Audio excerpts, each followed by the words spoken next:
दोस्तों, आज का टॉपिक जो हमारा है वो है एलिबिलिटी के बारे में। आज हम पढ़ने वाले हैं ट्रांसड्यूसर में एलिबिलिटी टाइप का ट्रांसड्यूसर। एलिबिलिटी क्या होता है उसके बारे में पढ़ेंगे। आइए देखते हैं एलिबिलिटी के बारे में। Eligibility is an acronym for linear variable differential transformer. Eligibility का जो फुल फॉर्म होता है वो होता है linear variable differential transformer. It is a common type of electromechanical transducer that can convert the rectilinear motion of an object to which it is coupled mechanically into a corresponding electrical signal। LVDT के द्वारा क्या होता है, जो rectilinear motion होता है mechanical component के द्वारा, ये लीनियरली कन्वर्ट करके आपको इलेक्ट्रिकल से मैकेनिकल में कन्वर्ट करता है आपको। ये एलवीडीटी का मेन काम होता है। इसका जैसे आपको डायग्राम दिखा है, लीनियर वेरिएबल डिस्प्लेसमेंट ट्रांसड्यूशन। ये आपको डायग्राम दिख रहा है एलवीडीटी का। ये आपके पास जो है ये मोशन और ये कोर है। कोर के सामने ऊपर आपको कॉइल दी हुई है। ये कॉइल 1 है, ये कॉइल 2 है, ये प्राइमरी कॉइल है। प्राइमरी कॉइल ये और ये आपके पास है, और ये जो कॉइल 1 सेकेंडरी कॉइल है और coil 2 secondary coil. Primary coil और सेकेंडरी कॉइल आपको इसमें दी हुई है। इसके अलावा आपको जो प्राइमरी कॉइल है, प्राइमरी कॉइल का आपको यहाँ पर रिजल्ट दे रहा है जो कि कांस्टेंट एसी वोल्टेज में आपको दिया हुआ है। और जो सेकेंडरी कॉइल है, सेकेंडरी कॉइल का ये जुड़ा हुआ है आपको, जो कि डिफरेंशियल वोल्टेज आपको निकाल रहा, वोल्टेज का डिफरेंस निकाल रहा है। तो VO equal to V1 minus V2। Insulating form of bobbin, ये आपको बोबिन दिए हुए है यहाँ पर, और ये कोर है। आपको यहाँ पर V1 और V2 का जो वोल्टेज का डिफरेंस निकालना है। मैंने आपको ये काम होता है वोल्टेज का आपको डिफरेंस निकालना है। इसका वर्क कैसे होता है, जब ये मोशन करता है कोर के द्वारा, यहाँ मोशन करता है तो मैग्नेटिक कोर के द्वारा आपको जो कॉइल होता है, कॉइल के द्वारा आपको यहाँ पर वोल्टेज का डिफरेंस निकालता है, जो कि इनपुट और आउटपुट वोल्टेज का दोनों का डिफरेंस निकालना मेन काम ये होता है एलवीडीटी के द्वारा। ये इलेक्ट्रोमैकेनिकल ट्रांसड्यूसर कहलाता है। इसको हम इलेक्ट्रोमैकेनिकल ट्रांसड्यूसर बोलते हैं, जो कि इलेक्ट्रिकल और मैकेनिकल को मिलाकर के ट्रांसड्यूसर का तैयार किया जाता है। इसमें मैकेनिकल वर्क होता है, ये मोशन होता है मैकेनिकल वर्क, और इसमें इलेक्ट्रॉनिक सिस्टम लगाया जाता है कॉइल के द्वारा। तो हमारे पास ये इलेक्ट्रोमैकेनिकल ट्रांसड्यूसर भी कहलाता है। इसी को एलवीडीटी को हम इलेक्ट्रोमैकेनिकल ट्रांसड्यूसर बोलते हैं। अगर एलवीडीटी का सेकंड फॉर्म आपके पास इस टाइम भी आ सकता है इलेक्ट्रोमैकेनिकल ट्रांसड्यूसर को समझाइए, तो हमारे पास एलवीडीटी ही इलेक्ट्रोमैकेनिकल ट्रांसड्यूसर कहलाता है। इसमें हम जैसे ही हम कांस्टेंट एसी करंट सप्लाई करते हैं, करंट को सप्लाई करने पर ये जो मोशन होता है, मोशन के द्वारा इंडक्टेंस तैयार होता है। इंडक्टेंस के द्वारा आपको यहाँ पर वोल्टेज डिफरेंस माप सकते हो, इनपुट वोल्टेज आउटपुट वोल्टेज। इसका आपको ये डायग्राम भी बना हुआ है। ये कोर है जो कि डिस्प्लेसमेंट करती है, ये प्राइमरी बाइंडिंग है, और ये आपको सेकेंडरी बाइंडिंग है। सेकेंडरी बाइंडिंग में V1 और V2 वोल्टेज है, इनपुट वोल्टेज आउटपुट वोल्टेज, और दोनों का डिफरेंस निकालना आपको V equal to V1 minus V2। अब इसमें क्या होता है, जो कोर होता है, कोर यहाँ से स्लाइड करता है अप और डाउन, और स्लाइड करने से यहाँ से हम एसी करंट को सप्लाई करते हैं प्राइमरी बाइंडिंग के द्वारा, जो कि यहाँ से आपको इंडक्टेंस तैयार होता है। इंडक्टेंस तैयार के बाद आपको दोनों वोल्टेज का डिफरेंस निकालता है, इनपुट वोल्टेज आउटपुट वोल्टेज का। तो डिफरेंस वोल्टेज हो जाएगा V equal to V1 minus V2। ये सेकेंडरी वोल्टेज में आपको निकलता है। ये आपको एलवीडीटी का डायग्राम है, और ये इसी टाइप से वर्क करता है। वर्किंग प्रिंसिपल आपको, an LVDT measures displacement by associating a specific signal value for any given position of the core. This association of a signal value to a position occurs through electromagnetic coupling of an AC excitation signal on the primary winding to the core and back to the secondary winding। मतलब इसका eligibility जो दिया हुआ है, इसमें क्या होता है, डिस्प्लेसमेंट होता है।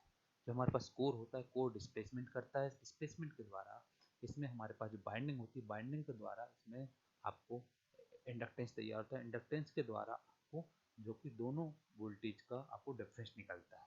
ये इसका एलवीडीटी का मेन वर्किंग प्रिंसिपल होता है। जैसे कि आपको डायग्राम में दिख रहा है, ये डायग्राम है। डायग्राम में आपको ये कोर दी हुई है, कोर के सामने आपको ये प्राइमरी बाइंडिंग दी हुई है, और ये आपको सेकेंडरी बाइंडिंग दी हुई है। अब इसमें हम जैसे इसमें इनपुट करंट सप्लाई करते हैं इस करंट को, और ये डिस्प्लेसमेंट करता है। डिस्प्लेसमेंट के द्वारा, इंडक्टेंस के द्वारा ये आपको आउटपुट रिजल्ट देता है। यहाँ से इनपुट वोल्टेज आउटपुट वोल्टेज का दोनों का डिफरेंस निकालता है, तो ये आउटपुट रिजल्ट देता है। जैसे हम यहाँ से इनपुट करंट सप्लाई करेंगे, आपको सेकेंडरी बाइंडिंग के द्वारा तो यहाँ पर आउटपुट रिजल्ट देगा। ये इसका मेन काम होता है, वर्किंग प्रिंसिपल होता है। ठीक है, कुछ इसको समझाने के लिए आपको ये डायग्राम दिया हुआ है, आपको कैसे आपको वर्किंग करता है। जैसे कि आपको पहला ये डायग्राम दिख रहा होगा, इसमें आपको प्राइमरी कॉइल, सेकेंडरी कॉइल दी हुई है, और ये दिया है आपको कोर, कोर जो कि स्लाइड कर रहा है, आपको स्लाइड करते हुए दिख रहा होगा। जैसे हम इसमें करंट, इसी करंट को सप्लाई करेंगे तो ये स्लाइडिंग के द्वारा आपको यहाँ सेकेंडरी वाइंडिंग के द्वारा आपको दोनों वोल्टेज का डिफरेंस निकालना बता देगा। इसमें भी आपको यही चीज़ है, ये आपको यहाँ कोर है, कोर जो कि यहाँ से आपको डिस्प्लेसमेंट कर रहा है, अप और डाउन हो रहा है। जैसे ही अप और डाउन हो रहा है, यहाँ से आपको इंडक्टेंस के द्वारा आपको यहाँ दोनों वोल्टेज का डिफरेंस बता रहा है। यहाँ पर आपको तुरंत आपको रिजल्ट मिल रहा है, यहाँ से इनपुट हम जैसे ही दे रहे हैं वहीं से आपको यहाँ से आउटपुट रिजल्ट मिल रहा है। जैसा कि आपको ये भी थर्ड डायग्राम है, थर्ड डायग्राम में भी यही कंडीशन है, प्राइमरी बाइंडिंग और सेकेंडरी बाइंडिंग। और ये कोर है, कोर जो कि स्लाइड कर रहा है, स्लाइड करने के कारण आपको आउटपुट रिजल्ट मिल रहा है। जैसे हम इसमें इनपुट रिजल्ट, इनपुट सिग्नल देते हैं, एसी करंट सप्लाई करते हैं, और ये क्या करता है, कोर जो है डिस्प्लेसमेंट करता है। डिस्प्लेसमेंट करने के बाद ये इंडक्टेंस तैयार होने के बाद आपको आउटपुट रिजल्ट देता है, जो कि दोनों आपको प्राइमरी वोल्टेज और सेकेंडरी वोल्टेज का डिफरेंस निकालता है। ये इसका वर्किंग एनिमेशन कुछ डायग्राम है, वीडियो है। अब एलवीडीटी के कुछ एडवांटेजेस हैं, डिसएडवांटेजेस हैं एंड एप्लीकेशन है। सबसे पहले एडवांटेजेस पढ़ेंगे इसमें। There are some advantages of linear variable differential transformer LVDT which are given below. The LVDT has low power consumption. LVDT काफ़ी लो पावर कंजप्शन करता है। इट हैज़ हाई सेंसिटिव, काफ़ी इसका सेंसिटिव जो होता है काफ़ी हाई होता है। It is roughness, it has wide range, it has low hysteresis, इसका जो हिस्टेरेसिस होता है काफ़ी लो होता है। Disadvantages, there are some disadvantages of linear variable differential transformer LVDT which are given below. It has large primary voltage produced distortion and output. Temperature affects the performance. Sensitive to stray magnetic field. इसका जो primary voltage होता है उसका output result काफ़ी बड़ा होता है, large हो सकता है। टेम्परेचर इफेक्ट परफॉर्मेंस पर डिपेंड करता है। और जो सेंसिटिव, ये इसका जो मैग्नेटिक फील्ड होता है काफ़ी सेंसिटिव होता है। इसका डिसएडवांटेज एप्लीकेशंस ऑफ एलिबिलिटी है। There are some important applications of linear variable differential transformer LVDT which are given below. कुछ इसके एप्लीकेशन है। फर्स्ट है, it act as a secondary transducer. It is use to measure force, weight and pressure. इसका हम secondary transducer के मामले में अगर इस्तेमाल करें, इसका एप्लीकेशन देखें, तो इसका यूज हम फोर्स को मेजर करने में कर सकते हैं, वेट और प्रेशर को मेजर करने के लिए भी हम एलवीडीटी का इस्तेमाल करते हैं। The LVDT can be used for displacement measurement ranging from fraction of millimetre to few centimetre. LVDT का हम जनरली इस्तेमाल कुछ मेजरमेंट को, डिस्प्लेसमेंट को मेजरमेंट को करने के लिए हम कर सकते हैं, जिसको मिलीमीटर और कुछ सेंटीमीटर के रेंज में हम मेजर कर सकते हैं।